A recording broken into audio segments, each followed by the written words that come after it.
പുഴയൊഴുകിയ വഴിയെ ഒരു യാത്ര. എല്ലാ മാന്യ പ്രേക്ഷകർക്കും സ്പെഷ്യൽ കറസ്പോണ്ടന്റിലേക്ക് സ്വാഗതം. അറിയാത്ത അത്ഭുതങ്ങളെ ഗർഭത്തിൽ വഹിക്കുന്ന മഹാസമുദ്രങ്ങളെക്കാൾ എനിക്കിഷ്ടം അറിയുന്ന നിളയെയാണ്. മലയാളിയുടെ ധമനികളിലേക്ക് നിളയെ ഒഴുക്കിവിട്ട മലയാളത്തിൻ്റെ കഥാകാരൻ MT ഒരിക്കൽ എഴുതിയതാണിത്. എന്നാൽ ഇനി ഞാൻ ഒരിക്കലും നിളയെക്കുറിച്ചൊന്നും പറയില്ല, എഴുതില്ല എന്നും MTക്ക് തന്നെ പ്രഖ്യാപിക്കേണ്ടി വന്നു. നിളയുടെ ശോച്യാവസ്ഥയെപ്പറ്റി കുറേ കാലമായിട്ട് പറയാൻ തുടങ്ങിയത്. ഞാനിപ്പോൾ പറയാറില്ല, പറയില്ല എന്ന് തന്നെ ഒരിക്കൽ പറയുണ്ടായി. ഇനി പറയില്ല ഞാൻ. കാരണം 76 മുതൽക്കാണ് ഞാനിതിനെപ്പറ്റി പ്രസംഗിക്കാൻ തുടങ്ങിയത്, എഴുതാൻ തുടങ്ങിയത്. കുറേ എഴുതി. ഭാരതപ്പുഴ സംരക്ഷണ സമിതി എന്ന് പറഞ്ഞ സംഘടനയാണ്, ഇന്ത്യൻ ഗോപി, ഡോക്ടർ PK വാര്യരൊക്കെ ഉള്ളത്. അതിൻ്റെയൊക്കെ കുറേ മീറ്റിങ്ങുകൾക്ക് പോയി, അവിടെയും പ്രസംഗിച്ചു. ഒരുപാട് പ്രസംഗങ്ങൾ നടത്തി, ഒരുപാട് എഴുതുകയും ചെയ്തു. പക്ഷേ കാര്യങ്ങളൊന്നും നടന്നില്ല. അപ്പം അതുകൊണ്ടാണ് അവസാനം എന്തോ ഒന്നിൽ വെച്ചിട്ടൊരു ഇതിൽ വെച്ച് ഞാൻ പറഞ്ഞു, ഇനി അതിനെപ്പറ്റി പറയുന്നില്ല, എഴുതുന്ന. അവസാനം എഴുതിയ ലേഖനം, അതിൻ്റെ ശീർഷകം വളരെ അർത്ഥവത്താണ്. അത് ഇംഗ്ലീഷിലാണ് എഴുതിയത്. ഹിന്ദുവിൻ്റെ ആവശ്യത്തിന് ഹിന്ദുവിലാണത് പബ്ലിഷ് ചെയ്തത്. റെക്യൂം ഫോർ എ റിവർ, നദിക്ക് ഒരു ചരമഗീതം മലയാളത്തിലാണെങ്കിൽ. മതിലുകൾക്കക്കരെ പുഴ കരഞ്ഞിടുന്നു, വരിക ഭഗീരഥ വീണ്ടും, വരിക ഭഗീരഥ വീണ്ടും.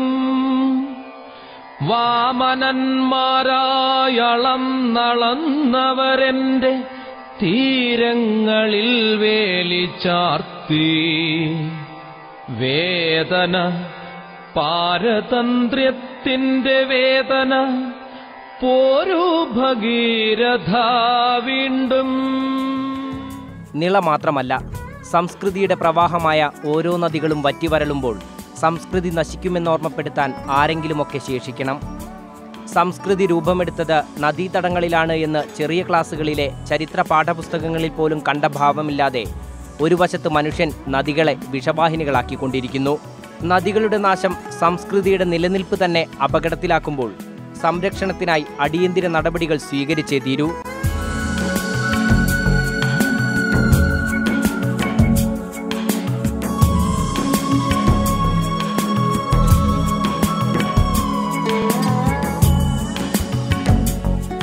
നമ്മുടെ നദികൾ എത്രമാത്രം വിഷവാഹിനികളാണ്, എങ്ങനെയെല്ലാം വിഷമയമായി എന്ന് കണ്ടെത്താൻ ഇന്ത്യ വിഷൻ വാർത്താസംഘം നടത്തിയ അന്വേഷണങ്ങൾ സംയോജിപ്പിച്ചുകൊണ്ടാണ് ഈ ആഴ്ച സ്പെഷ്യൽ കറസ്പോണ്ടന്റ് നിങ്ങൾക്ക് മുന്നിലെത്തുന്നത്. എല്ലാ മാന്യ പ്രേക്ഷകർക്കും സ്പെഷ്യൽ കറസ്പോണ്ടന്റിലേക്ക് ഒരിക്കൽ കൂടി സ്വാഗതം. അനുദിനം നമ്മുടെ നദികൾ മലിനമാകുന്നതിനെക്കുറിച്ച് ഒരു റിപ്പോർട്ടെങ്കിലും പ്രസിദ്ധീകരിക്കാത്ത വർത്തമാന പത്രങ്ങൾ ഇന്നുണ്ടാകില്ല. എന്നാൽ കാസർഗോട്ടെ ഒരു തലമുറയെ തന്നെ ദുരിതത്തിലാഴ്ത്തിയ എൻഡോസൾഫാൻ നമ്മുടെ നദികളിലും വൻതോതിൽ കലർന്നിട്ടുണ്ടെന്ന ഇന്ത്യ വിഷൻ വാർത്തയാണ് വീണ്ടും നദീ സംരക്ഷണ ചർച്ചകൾ ഉണർത്തിവിട്ടത്. ബയോഡൈവേഴ്സിറ്റി ബോർഡിനു വേണ്ടി കോയമ്പത്തൂർ ആസ്ഥാനമായ ഫാക്ടോൺ നടത്തിയ പഠനത്തിലാണ് കേരളത്തിലെ നദികളിൽ അമിതമായി കീടനാശിനി കലർന്നിട്ടുണ്ട് എന്ന് കണ്ടെത്തിയത്. എൻഡോസൾഫാന് പുറമെ DDT, ഡൈആൾഡ്രിൻ അംശങ്ങളും നദികളിൽ കണ്ടെത്തിയിട്ടുണ്ടായിരുന്നു. ചിറ്റൂർ പുഴയൊഴികെയുള്ള കേരളത്തിലെ 43 നദികളിലെ 21 വ്യത്യസ്ത ഇനം മത്സ്യങ്ങളാണ് ഇതിനായി പഠന വിധേയമാക്കിയത്. പരിശോധനയ്ക്ക് വിധേയമാക്കിയ 100% മത്സ്യങ്ങളിലും വ്യത്യസ്ത ഇനം കീടനാശിനികളുടെ അംശങ്ങളുണ്ടെന്നാണ് കണ്ടെത്തൽ. ദീർഘകാലം അവശേഷിക്കാൻ സാധ്യതയുള്ള DDTയുടെ ഘടകങ്ങളായ DDE 84%, DDD 46% അടങ്ങിയിട്ടുണ്ടെന്നും കണ്ടെത്തി. എൻഡോസൾഫാന്റെ ഘടകങ്ങളായ ആൽഫ എൻഡോസൾഫാൻ 58%, എൻഡോസൾഫാൻ സൾഫേറ്റ് 8% നമ്മുടെ നദികളിലുണ്ട്. HCH ഏറ്റവും കൂടുതൽ അടങ്ങിയിരിക്കുന്നത് ചാലക്കുടി പുഴയിലാണ്. DDT ഏറ്റവും അധികമുള്ളത് ചാലിയാറിലും. ക്യാൻസർ അടക്കമുള്ള രോഗങ്ങൾക്ക് കാരണമാകുന്ന മാരക കീടനാശിനികൾ അടങ്ങിയ ജലമാണ് കേരളത്തിലെ നല്ലൊരു വിഭാഗം ജനങ്ങളും കുടിവെള്ളത്തിനായി ആശ്രയിക്കുന്നത് എന്നതും ആശങ്ക വർദ്ധിപ്പിക്കുന്നു. ഇപ്പോൾ കനലോഹങ്ങളാണെങ്കിലും ഇപ്പം നമ്മൾ ഉപയോഗിക്കുന്ന പലതരത്തിലുള്ള കീടനാശിനികളാണെങ്കിലും ഇത് പ്രധാനമായിട്ടും നമുക്ക് ഈ പറഞ്ഞ പോലെ സെഡിമെൻറ്റിൽ കാണാനായിട്ടും അല്ലെങ്കിൽ നമ്മുടെ ലാബറട്ടറിയിലെ പരിശോധനയിൽ കാണാനായിട്ട് സാധിച്ചിട്ടുണ്ട്. അത് നമ്മൾ ഇന്ന് ഉപയോഗിക്കുന്ന, നേരത്തെ പറഞ്ഞ പോലെ നിയന്ത്രണമില്ലാതെ ഉപയോഗിക്കുന്ന പലതരത്തിലുള്ള കീടനാശിനികളും അല്ലെങ്കിൽ ഫെർട്ടിലൈസേഴ്സ്, ഒട്ടനവധി ഫെർട്ടിലൈസേഴ്സ് ഉപയോഗിക്കുന്നുണ്ട്. ഇങ്ങനെയുള്ള രാസവസ്തുക്കൾ കൂടുതൽ ഉപയോഗിക്കുമ്പോൾ തീർച്ചയായിട്ടും ഇങ്ങനെയുള്ള നദികളിൽ പ്രത്യേകിച്ച് സെഡിമെൻറ്റ്സിൽ ഇങ്ങനെയുള്ള കനലോഹങ്ങളോ അല്ലെങ്കിൽ പെസ്റ്റിസൈഡ് റെസിഡ്യൂ ഉണ്ടാകാനുള്ള സാധ്യതകൾ വളരെ കൂടുതലാണ്. പ്രകൃത്യാ രൂപമെടുക്കുന്ന വൻ ജലപ്രവാഹങ്ങളാണ് നദികൾ. ഭൂമിയിൽ പതിക്കുന്ന മഴവെള്ളം ഒഴുകി ചെറിയ അരുവികളാകുന്നു. അരുവികൾ ചേർന്ന് നദികളായി കടലിൽ ചേരുന്നു. സംസ്ഥാന സർക്കാരിൻ്റെ പൊതുമരാമത്ത് വകുപ്പ് പ്രസിദ്ധപ്പെടുത്തിയ ജലവിഭവ റിപ്പോർട്ട് അനുസരിച്ച് 16 കിലോമീറ്ററെങ്കിലും നീളമുള്ള പ്രവാഹങ്ങളെയാണ് നദികളായി കണക്കാക്കുന്നത്. 16 കിലോമീറ്റർ നീളമുള്ള മഞ്ചേശ്വരം പുഴ മുതൽ 244 കിലോമീറ്റർ നീളമുള്ള പെരിയാർ വരെ ഇക്കൂട്ടത്തിലുണ്ട്. പശ്ചിമഘട്ടത്തിൽ നിന്നും ഉത്ഭവിച്ച് കേരളത്തിലെ കായലുകളിലോ അറബിക്കടലിലോ ചെന്ന് പതിക്കുന്ന ഈ നദികളെല്ലാം തന്നെ വിഷമയമായി കഴിഞ്ഞു. പടിഞ്ഞാറോട്ടൊഴുകുന്ന 41 നദികളും കിഴക്കോട്ടൊഴുകുന്ന കബനിയും പാമ്പാറും ഭവാനിയും ഉൾപ്പെടെ എല്ലാ നദികളും ഒഴുക്കുനിലച്ച് മൃതപ്രായമായി കിടക്കുന്നു. വ്യാവസായിക മാലിന്യങ്ങൾ, നഗരമാലിന്യങ്ങൾ, അറവുശാലകൾ, ഹോട്ടലുകൾ എന്നിവയിൽ നിന്നുള്ള അവശിഷ്ടങ്ങൾ, ആശുപത്രികളിൽ നിന്നുള്ള രോഗം പരത്തുന്ന ബയോമെഡിക്കൽ മാലിന്യങ്ങൾ, നദികളുടെ സമീപത്തെ വീടുകളിൽ നിന്നുള്ള മനുഷ്യവിസർജ്യങ്ങൾ, കൃഷിസ്ഥലത്ത് നിന്നും ഒഴുകിവരുന്ന കീടനാശിനികൾ, പ്ലാസ്റ്റിക് മാലിന്യങ്ങൾ ഇവയെല്ലാം ചേർന്ന് നമ്മുടെ നദികളെ മലിനമാക്കുന്നു. അനിയന്ത്രിതമായ മണൽവാരൽ മൂലം നദികളുടെ അടിത്തട്ടിൻ്റെ ആഴം കൂടിക്കൊണ്ടേയിരിക്കുന്നു. കടലിൽ നിന്നും ഉപ്പുവെള്ളം നദിയിലേക്കൊഴുകി ജലസ്രോതസ്സുകൾ മലിനമാകുന്നു. രാസമലിനീകരണം മത്സ്യസമ്പത്തിനെ തന്നെ ഇല്ലാതാക്കി. നദികളെ മാത്രം ആശ്രയിച്ച് കഴിഞ്ഞിരുന്ന ഒരു ജനത ഇന്ന് ദുരിതത്തിൻ്റെ വക്കിലാണ്. കേരളത്തിലെ വിവിധ നദികളിൽ നടത്തിയ പഠനം തെളിയിക്കുന്നത് പുഴയുടെ സ്വാഭാവികത നിലനിർത്താൻ ഒരു നദിക്ക് പോലും കഴിയുന്നില്ല എന്നതാണ്. എന്റെ പൈക്കന്നിന്നു നീർ കൊടുത്തിടാതെ, എന്റെ പൊന്മാനിന്നു മീനു നൽകിയിടാതെ, എന്റെ മണ്ണിരകൾക്കു ചാലു നൽകിയിടാതെ, കുസൃതിക്കുരുന്നുകൾ ജലകേളിയാടാതെ, കുപ്പി വളത്തരുണി മുങ്ങി നീരാടാതെ, ആറ്റുവഞ്ചി കുഞ്ഞിനുമ്മ നൽകിയിടാതെ, വയലുവാരങ്ങളിൽ കുളിരു കോരിയിടാതെ, എന്തിനു പുഴയെന്ന പേരുമാത്രം. സ്പെഷ്യൽ കറസ്പോണ്ടന്റിൽ ഒരു ചെറിയ ഇടവേള. കേരളത്തിലെ ഏറ്റവും വലിയ നദിയായ പെരിയാർ തന്നെയാണ് ഏറ്റവും കൂടുതൽ രാസമലിനീകരണത്തിന് വിധേയമാകുന്നത്. പെരിയാറിൻ്റെ തീരത്ത് 282ഓളം വ്യാവസായിക സ്ഥാപനങ്ങളുണ്ട്. ഇതിൽ 101ഓളം വ്യാവസായിക സ്ഥാപനങ്ങൾ നേരെ പെരിയാറിലേക്കാണ് രാസമാലിന്യങ്ങൾ തള്ളിവിടുന്നത്. 40 കമ്പനികൾ അതിരൂക്ഷമായ പാരിസ്ഥിതിക പ്രത്യാഘാതങ്ങൾ ഉണ്ടാക്കുന്ന രാസവസ്തുക്കൾ പുഴയിലേക്ക് ഒഴുക്കുന്നുണ്ട്. പൊതുമേഖലാ സ്ഥാപനങ്ങളും സ്വകാര്യ സ്ഥാപനങ്ങളുമെല്ലാം ഇതിൽ ഉൾപ്പെടും.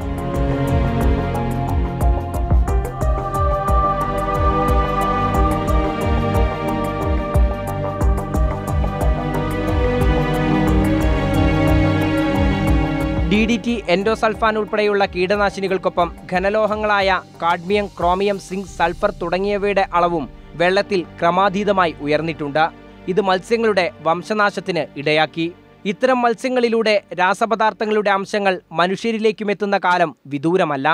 ഞങ്ങൾക്ക് ഇവിടെ വ്യവസായങ്ങൾ അടച്ചുപൂട്ടണമെന്നുള്ള യാതൊരു ആഗ്രഹവുമില്ല. ഞങ്ങൾക്ക് കിട്ടേണ്ടത് എന്താണെന്ന് വെച്ചാൽ ശ്വസിക്കാൻ അല്പം വായു, കുടിക്കാൻ ഇത്തിരി വെള്ളം. ഇന്നും നിങ്ങൾക്ക് വന്നു നോക്കിക്കണമെന്ന് വെച്ചാൽ ഇപ്പോൾ സൗജന്യ കുടിവെള്ളം തന്നിട്ടുണ്ട്. ഞങ്ങൾ ഇന്നും ഇവിടെയുള്ളയിരിക്കുന്ന വീടുകളിലായിരിക്കുന്ന ഓരോ വാട്ടർ ടാങ്കും പരിശോധിക്കുകയാണെന്നുണ്ടെങ്കിൽ അതിൽ കലങ്ങി മറഞ്ഞായിരിക്കുന്ന വെള്ളം കുടിച്ചാണ് ഞങ്ങൾ ജീവിക്കുന്നത്. മലബാറിലെ പ്രധാന കുടിവെള്ള സ്രോതസ്സായ ചാലിയാർ ഒറ്റനോട്ടത്തിൽ സുന്ദരിയെങ്കിലും അടിത്തട്ട് രാസമയമാണ്. മാഗ്നീഷ്യം, ക്ലോറൈഡ്, കാൽസ്യം, സോഡിയം എന്നിവയെല്ലാം അടിത്തട്ടിൽ അടിഞ്ഞുകൂടി കിടക്കുന്നു. കോളിഫോം ബാക്ടീരിയയുടെ അളവും പുഴയിൽ കൂടുതലാണ്. റബ്ബർ തോട്ടം, കൃഷിയിടങ്ങൾ എന്നിവിടങ്ങളിൽ നിന്നൊലിച്ചെത്തുന്ന നിക്കൽ, ലെഡ്, കോപ്പർ എന്നിവയെല്ലാം ചാലിയാറിനെ വിഷലിപ്തമാക്കുന്നു. നിരവധി പേരുടെ ജീവിതാശ്രയമായ കോരപ്പുഴ ഇന്ന് ഒരു മാലിന്യ തടാകമായി മാറിയിരിക്കുന്നു. ഒഴുക്കു നഷ്ടപ്പെട്ട പുഴയിൽ കൃഷിയിടങ്ങളിൽ നിന്നുള്ള DDTയുടെ അളവാണ് കൂടുതൽ. അഴിമുഖം അടഞ്ഞ കോരപ്പുഴ ചളി നിറഞ്ഞ് തോണിയിറക്കാൻ പറ്റാത്ത അവസ്ഥയിലാണ്. ഒരുപാട് തൊഴിലാളികൾ പണിയെടുക്കുന്ന സ്ഥലമായിരുന്നു കോരപ്പുഴ. ഒരുപാട് മത്സ്യസമ്പത്തുണ്ടായാലും ഒരു പ്രശ്നങ്ങളും ഇല്ലാണ്ട് ജീവിതം മുന്നോട്ട് കൊണ്ടുപോയ ഒരു തൊഴിൽ മേഖലയായിരുന്നു കോരപ്പുഴ. ഇന്ന് അതേ സ്ഥാനത്ത് അതിൻ്റെ അവസ്ഥ പറയുകയാണെങ്കിൽ ഒരു മുട്ടിന് വെള്ളമില്ല കോരപ്പുഴ അഴിമുഖത്ത്. മലയോര മേഖലയ്ക്ക് തെളിനീര് നൽകുന്ന ഇരുവഴിഞ്ഞിപ്പുഴയും മാലിന്യ ഭീഷണി നേരിടുന്നുണ്ട്. ഭൂഗർഭ ജലനിരപ്പ് താഴ്ന്ന് പുഴ വരൾച്ചാ ഭീഷണിയിലാണ്. പഞ്ചായത്തുകൾക്ക് മണൽ ലേലം ചെയ്യുക, അതിൻ്റെ കാശ് മേടിക്കുക. പിന്നെ സ്വാഭാവികമായിട്ടും അങ്ങനെ പഞ്ചായത്തിൽ കിട്ടുന്ന കാശ് മാത്രമല്ല, അതിൻ്റെ ഇടയ്ക്ക് കൈക്കൂലിയായിട്ടും ഇടത്തട്ടായിട്ടും അനവധി ലക്ഷം രൂപയുടെ ഏർപ്പാട് നടക്കുന്നുണ്ട്. വാസ്തവത്തിൽ ഈ പുഴ അങ്ങനെ പറയാൻ എനിക്ക് വലിയ സങ്കടമുണ്ട്, മരിച്ചുകൊണ്ടിരിക്കുകയാണ്. ജൈവ വൈവിധ്യങ്ങളുടെ കലവറയായ ചാലക്കുടി പുഴയെയാണ് 10 ലക്ഷത്തോളം ആളുകൾ കുടിവെള്ളത്തിനായി ആശ്രയിക്കുന്നത്.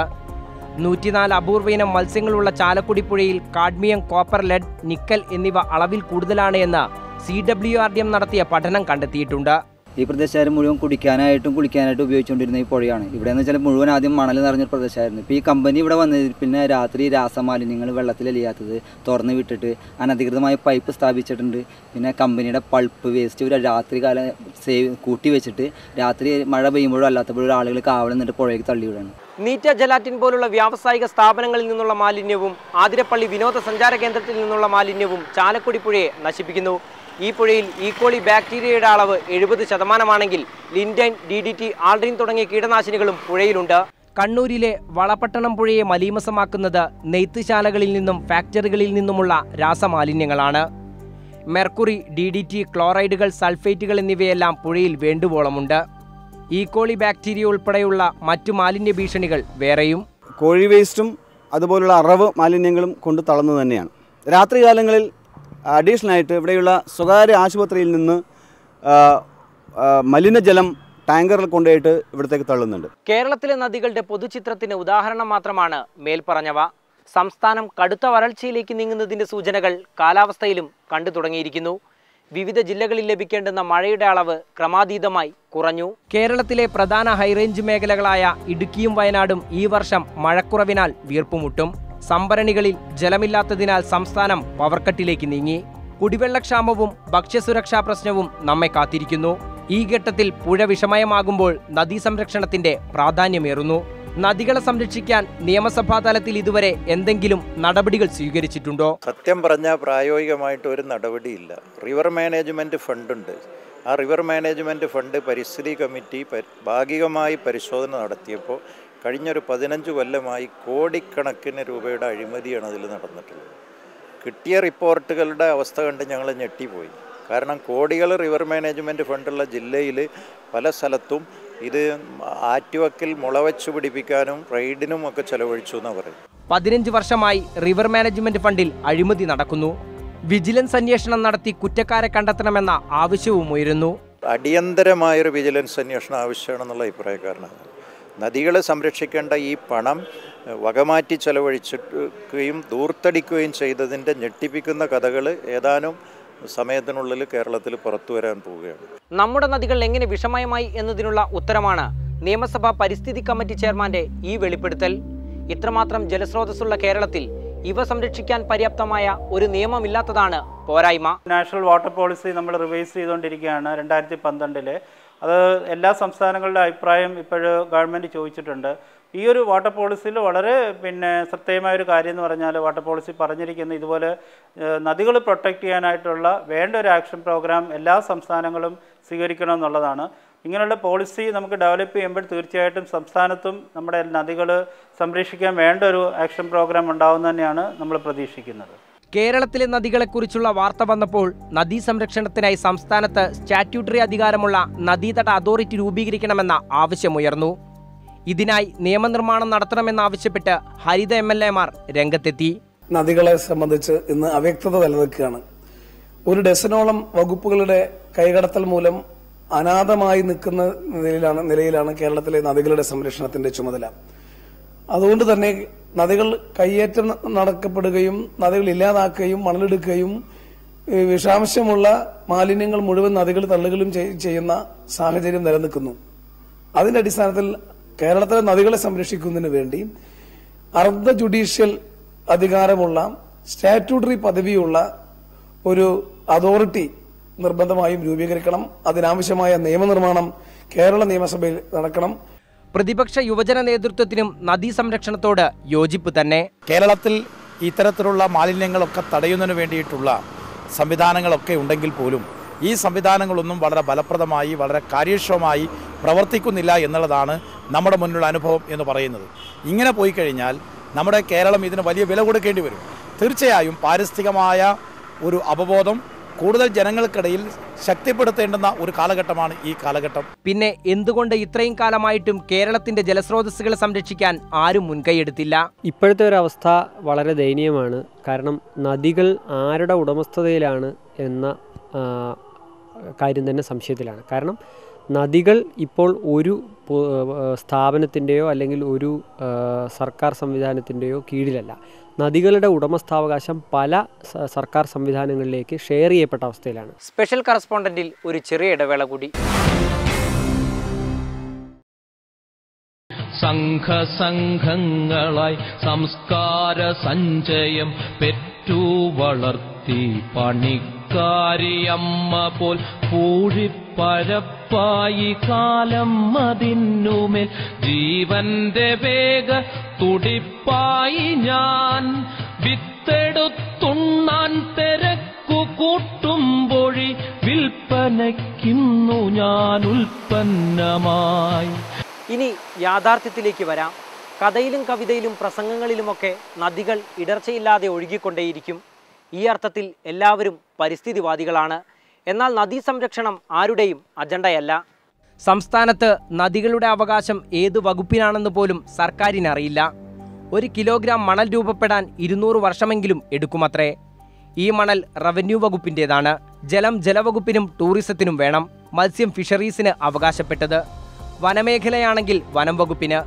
ജലവൈദ്യുത പദ്ധതികൾ ഊർജ്ജ വകുപ്പ് നോക്കും. തദ്ദേശ സ്വയംഭരണ സ്ഥാപനങ്ങൾ, മലിനീകരണ നിയന്ത്രണം, ആരോഗ്യം, കുടുംബക്ഷേമം, കൃഷി, ശാസ്ത്ര സാങ്കേതിക വകുപ്പ്, മൈനിങ് ആൻഡ് ജിയോളജി, കാലാവസ്ഥാ വകുപ്പ്, ആഭ്യന്തരം, പൊതുമരാമത്ത്, ഈ വകുപ്പുകളെല്ലാം തന്നെ പല വിധത്തിൽ നദികളുമായി ബന്ധപ്പെട്ട് കിടക്കുന്നു. ഈ ഉത്തരവാദിത്വം തിരിച്ച് നദികളോട് കാണിക്കുന്നുണ്ടോ എന്നുള്ള പ്രശ്നമുണ്ട്. ഇപ്പം നദികളിലെ വെള്ളം പൊല്യൂട്ട് ചെയ്യപ്പെടുകയാണെങ്കിൽ ആ വെള്ളം ഇറിഗേഷൻ പർപ്പസിന് ഉപയോഗിക്കാൻ കഴിയില്ല. അപ്പം നദികളിലെ വെള്ളം പൊല്യൂട്ട് ചെയ്യാതിരിക്കാൻ ആവശ്യമായ സംവിധാനങ്ങൾ അതാത് സർക്കാർ സംവിധാനങ്ങൾ എടുക്കുന്നുണ്ടോ? ഇപ്പോൾ നദികളിലെ മലിനീകരണം എടുത്തു നോക്കിക്കഴിഞ്ഞാൽ 1974 പാസ്സാക്കിയ വാട്ടർ ആക്ട് ഉണ്ട്. ഈ വാട്ടർ ആക്ട് അനുസരിച്ച് നദിയിൽ ഏത് തരത്തിലുള്ള പൊല്യൂഷൻ നടത്തുന്നതും നിയമവിരുദ്ധമാണ്. അങ്ങനെയുള്ള ഇത് തടയേണ്ടതിൻ്റെ നിയമപരമായ ഉത്തരവാദിത്വം പൊല്യൂഷൻ കൺട്രോൾ ബോർഡിനുണ്ട്. പക്ഷേ ദൗർഭാഗ്യകരമെന്ന് പറയട്ടെ, ഈ ആക്ട് പാസ്സായതിനു ശേഷം 30 വർഷത്തിനിടയിൽ കേരളത്തിൽ നദികളെ പൊല്യൂട്ട് ചെയ്യുന്ന എത്ര ആളുകളെ നിയമത്തിൻ്റെ മുന്നിൽ കൊണ്ടുവന്നിട്ടുണ്ടെന്ന് ചോദിച്ചാൽ വിരലിലെണ്ണാവുന്ന ആളുകളെ മാത്രമേ കൊണ്ടുവന്നിട്ടുള്ളൂ. അതിൻ്റെ അർത്ഥം ഈ നിയമ സംവിധാനങ്ങളെല്ലാം, ഈ സർക്കാർ സംവിധാനങ്ങളെല്ലാം, പ്രത്യേകിച്ച് പൊല്യൂഷൻ കൺട്രോൾ ബോർഡ് നദിയെ സംരക്ഷിക്കുന്ന കാര്യത്തിൽ പരാജയപ്പെട്ടു എന്നുള്ള കാര്യത്തിൽ എനിക്ക് യാതൊരു സംശയവുമില്ല. എല്ലാ വകുപ്പുകളും നദികളുടെ ഗുണഭോക്താക്കളാണെന്ന് ചുരുക്കം. വിവിധ വകുപ്പുകൾക്ക് വിവിധ ലക്ഷ്യങ്ങൾ. ഗുണവും ആദായവും പറ്റുന്നവർക്ക് പക്ഷേ നദീ സംരക്ഷണം ബാധകമല്ല.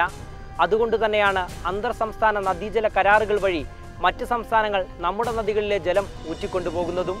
കേരളത്തിലെ നദികളിൽ 40-ലധികം അണക്കെട്ടുകൾ വൃഷ്ടിപ്രദേശ വനനാശം മൂലം വറ്റിവരളുന്ന കാഴ്ചയാണിന്നുള്ളത്. അശാസ്ത്രീയമായി ഹൈറേഞ്ചുകൾ നഗരവൽക്കരിക്കപ്പെട്ടപ്പോൾ നിബിഡവനങ്ങൾ നഷ്ടമായി. അപ്പോഴും പാരിസ്ഥിതിക ആഘാതമുണ്ടാക്കുന്ന പദ്ധതികളിൽ നിന്ന് ലാഭം കൊയ്യാനാണ് ഭരണകൂടത്തിന് പോലും താൽപ്പര്യം. വനമേഖലയിൽ പാട്ടത്തിന് കൊടുത്ത ഭൂമികൾ തിരിച്ചെടുക്കുന്നതിന് പകരം ഭൂമിയുടെ 5% വിനോദസഞ്ചാര വ്യവസായത്തിന് ഉപയോഗിക്കാമെന്ന ഭൂവിനിയോഗ നിയമത്തിലെ ഭേദഗതി സംസ്ഥാന താൽപ്പര്യത്തിനെതിരാണ്. ഈ നടപടി പശ്ചിമഘട്ട മലമടക്കുകളിലെ നദികളുടെ വൃഷ്ടിപ്രദേശ ശോഷണത്തിൽ കലാശിക്കും. മാധവ് ഗാഡ്ഗിൽ കമ്മിറ്റിയുടെ വനസംരക്ഷണ, ജൈവ വൈവിധ്യ സംരക്ഷണ നിർദ്ദേശങ്ങളിൽ വെള്ളം ചേർക്കാനുള്ള നീക്കങ്ങളും ആശങ്കയുളവാക്കുന്നു. ഈ ഘട്ടത്തിൽ നദികളുടെ സംരക്ഷണത്തിനായി വിവിധ സർക്കാർ വകുപ്പുകളെയും മലിനീകരണ നിയന്ത്രണ സംവിധാനങ്ങളെയും ഏകോപിപ്പിച്ച് സംസ്ഥാനത്ത് ഒരു നദീതട അതോറിറ്റി രൂപീകരിക്കേണ്ട സമയം അതിക്രമിച്ചിരിക്കുന്നു. നമ്മുടെ നദികൾക്ക് ഉദകക്രിയ ചെയ്യാൻ ദിവസങ്ങൾ ശേഷിക്കെ നിയമനിർമ്മാണം നടത്തി നദീ സംരക്ഷണത്തിന് മുൻകൈയെടുത്തേ പറ്റൂ.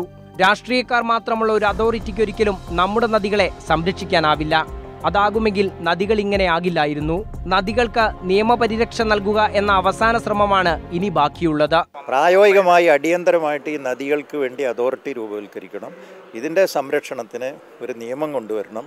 കർശനമായും നദി മലിനമാക്കുകയും അതുപോലെ അനധികൃതമായിട്ടുള്ള മണലെടുപ്പ് നിരോധിക്കണം. അതിന് കടുത്ത ശിക്ഷ നൽകണം. ഇപ്പോൾ ഈ ഒരു നദിയുടെ ഒരു കൺസർവേഷൻ അല്ലെങ്കിൽ പ്രൊട്ടക്ഷൻ എന്ന് പറയുന്നത് ഒരു ഡിപ്പാർട്ട്മെൻറ്റ് മാത്രമായിട്ട് ചെയ്യാൻ സാധിക്കില്ല.